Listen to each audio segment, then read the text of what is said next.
My definition of the house and ballroom scene is not only personal, and it may seem complicated to a lot, but to simplify it in the most, I would say the house and ballroom scene is almost like that underground movement for the freedom and the appreciation of African Americans, for blacks. Because here we are, a people, a community, human beings that are trying to say we are talented. We need to be able to live our lives. And the ballroom scene provides that escape. It provides family. It provides the societal normalcy that most of us look for. So when you go into ballroom, there are different categories. There's runway, there's face, of course, about glamour and beauty. Yes, we can be superficial at times.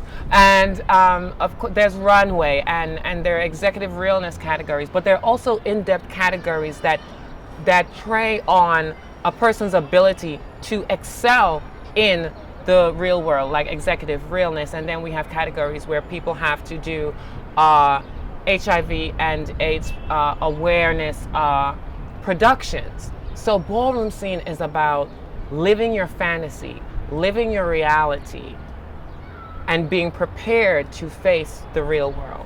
That is what ballroom is to me.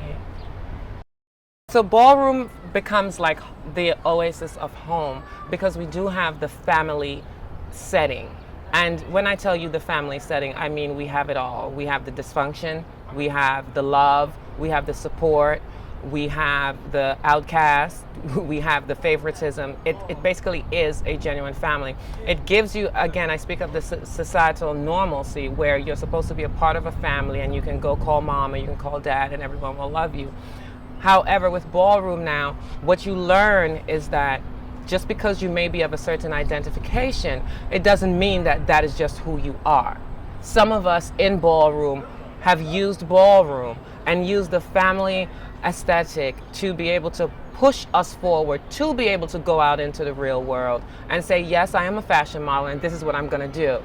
Or those that work in the community have realized that there's a great need for people to feel like they have some kind of support. So they work towards supporting each other. So ballroom gives you that sense of, yes, I have a support system that I can take from where I am now. So if you're a designer and you're afraid to go to FIT, you come into ballroom and you're going to have those people that are going to push you to design for the ballroom category runway or for best dressed.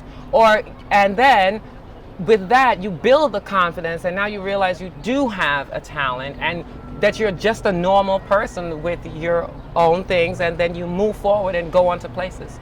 And some people continue with school because they have the background of some of the great ones from the ballroom scene. And some have gone on to be authors, professional dancers, dancing and choreographing for rappers, for mainstream artists. So yeah, ballroom does help. It does give that push. It's just that if you're given something, you have to realize what you have and take advantage of it in a positive way instead of feeding into the negative.